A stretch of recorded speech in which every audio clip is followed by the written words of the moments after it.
Difficult to bridle horses. Happy Halloween, everybody. As you can see, we are dressed for the occasion. Freddie's got on his Halloween side pull and his new Halloween saddle pad. This is the perfect season to talk about how to take the fear and tension out of bridling for both the horse and rider. Two disclaimers though. Sometimes horses can be so traumatized by bits that this will not work.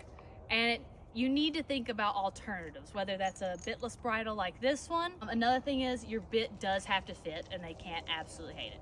These are Freddie and I's first two sessions, and I wanted to show y'all this process. It's very boring and requires a lot of patience, but ultimately is very worth it. So here what I'm doing is offering Freddie a choice by presenting him with the bit and the bridle, and when he interacts with the bit, then he gets a reward.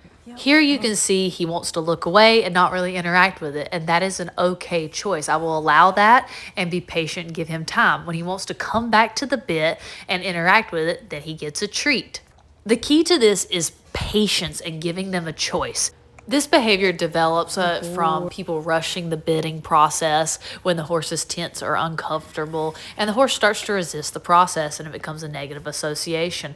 If he moves around, I'll go with him, no big deal. You have to act like you have all the time in the world to do this. Not that you're rushing, even if you don't have all the time in the world to do this. And you have to accept that some days you might not ride, or you might have to ride in a bitless bridle or a side pull or something.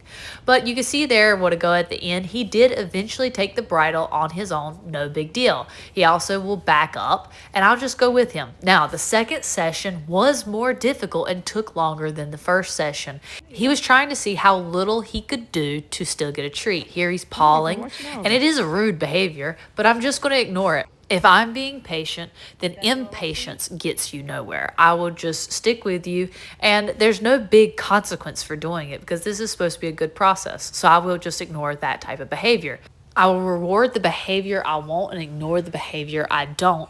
Here he took his head and neck and pushed very hard down on my shoulder, and I pushed his head away. This is a very slow process, and you have to reward the good moments. Like here, for example, he had an itch.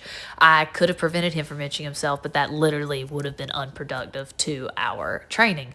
And he kind of wants to leave here and actually gives a very beautiful yielding his hindquarters and turn on the forehand right there. So, you know, good with the bad. Yeah. After sticking with him and being patient and understanding, he eventually did just take the bit on his own.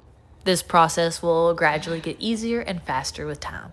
No kisses. No kisses. Don't get. Ah!